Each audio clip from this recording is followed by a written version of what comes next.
Kanalımıza salam, mən Nailə. Bugün sizlərlə bərabər iki kitab haqqında danışacağım. Bu iki kitab haqqında danışacağım və bu iki kitabı və hər zaman iki kitab haqqında danışmamı istəyirsinizsə abunə olub like etməyi unutmayın.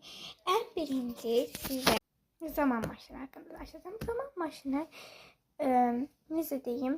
Bir zaman maşını haqqındadır. Yəni adın kimi eyni şeydir. Gördüyünüz kimi burada yazıldığı il kimi 83701-ci ildə söhbət gedir. Bu adam yeyənlər dövlətdən gedir. İndi çox spoiler vermək istəmirəm. Əgər almaq istəyirsinizsə mütləq tövsiyə edirəm.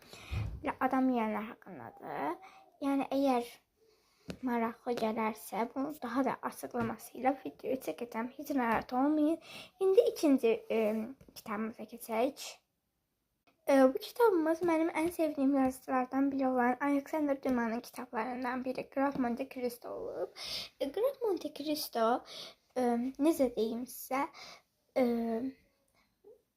Bu insan bir həbsxanaya, yəni bütün qətillərlə dolu olan bir həbsxanaya atılır və orada bir yaşlı adamla qarşılanır və xəzinə axtarışına gedir. O xəzinəyi necə tapdığını falan burada hamısı belə eləyir.